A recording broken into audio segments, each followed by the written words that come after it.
Hello साथीहरु नमस्ते। तपाईहरुलाई मेरो अर्को नयाँ भिडियोमा स्वागत छ। म आज तपाईहरुलाई गाउँघरमै तपाईले आफै गाउँघरका मेटेरियलहरु प्रयोग गरेर कसरी सेल्फ स्टिक बनाउन सकिन्छ त हैन। बजारमा पाइने त्यो चाइनिज माल टुट्ने फुट्ने सम्भावना हुन्छ हैन।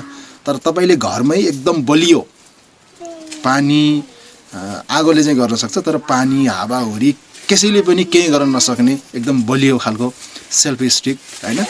सेल्फ स्टिक भन्दा नि एउटा भ्लगरहरुको लागि भ्लग बनाउने स्टिक चाहिँ कसरी बनाउन सकिन्छ भन्ने विषयमा तपाईहरुलाई म एउटा ट्रिक सिकाउँदै छु।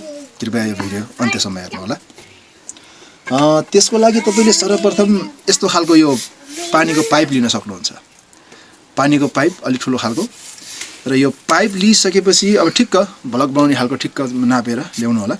त्यसपछि यो मोबाइलको यो साइज र यो साइज अनि यो साइज नाप्नु होला।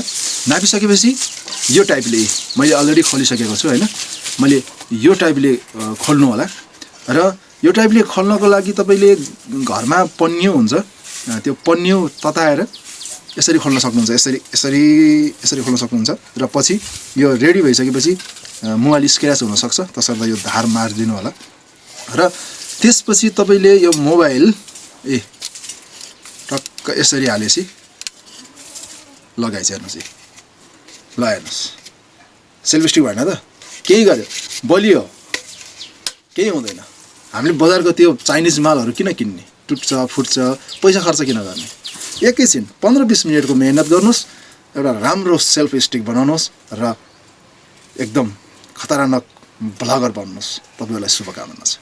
यो भिडियो कस्तो लाग्यो कृपया कमेन्ट गर्नु होला, र यस्तै भिडियो हेर्नको लागि मेरो च्यानल सब्स्क्राइब गर्नु होला भन्दै म बिदा हुन्छु। नमस्कार।